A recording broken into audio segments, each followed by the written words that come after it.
Hello दोस्तों, आज हम सुनाएंगे एक राजा और एक छोटी बच्ची की बहुत ही अच्छी कहानी। कहानी सुनने से पहले चैनल को सब्सक्राइब कर दीजिए।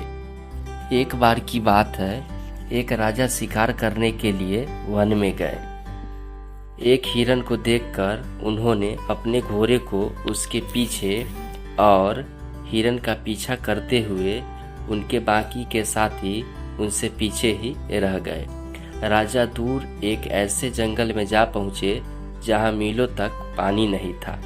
राजा को प्यास ने बहुत ही ज़्यादा व्याकुल कर दिया था।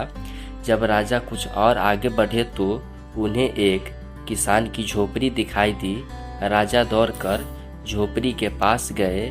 उस झोपड़ी के पास 8-9 साल की कन्या खेल रही थी। राजा ने उस कन्या से कहा, बेटी, शीघ्र ही एक गिलास पानी, मुझको बहुत जोर से प्यास लगी है। उस कन्या ने राजा को आम मुसाफिर समझकर एक खाट लाकर डाल दी और बैठने के लिए कहा तथा जल का एक गिलास लाकर राजा के हाथ में थमा दिया।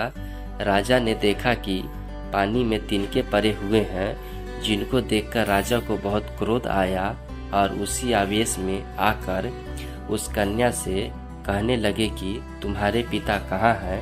कन्या ने उत्तर दिया, मिट्टी को मिट्टी में मिलाने गए हैं। राजा को लड़की पर और ज़्यादा क्रोध आया, परंतु प्यास लगी थी, जल पीना था, इसलिए राजा क्रोध दबाकर कहने लगे कि और साफ जल लाओ। वह कन्या जल लाने के लिए फिर से झोपड़ी के अंदर गई। इतने में ही उस लड़की का पिता वहां आ गया। उसने तुरंत राजा को पहचान लिया और उनको प्रणाम किया और कहने लगा कि हुजूर, आप एक गरीब की झोपड़ी में कैसे पधारे। राजा कहने लगा कि मैं शिकार के लिए वन में आया था। मैं अपने साथियों से बिछड़कर दूर आ गया था। मुझे बहुत जोर की प्यास लगी थी, तो यहाँ तुम्हारी कन्या से मैंने जल मांगा। तब तुम्हारी कन्या जल में तिनके डालकर ले आई। जब मैंने तुम्हारे बारे में पूछा तो उसने कहा कि मिट्टी को मिट्टी में मिलाने गए हैं। तो कन्या के पिता कहने लगे, हुजूर, कन्या ने ठीक ही उत्तर दिया है। एक सज्जन के बच्चे की मौत हो गई थी, हम उसके शरीर को मिट्टी में दबाने गए थे। इतने में वो कन्या भी जल का गिलास लेकर आ गई। किसान ने पूछा, बेटी, तुमने राजा को अच्छा जल क्यों नहीं दिया। तो कन्या ने उत्तर दिया, पिताजी, राजा धूप की तेजी में भागते हुए आए थे, पूरे शरीर से पसीना छूट रहा था।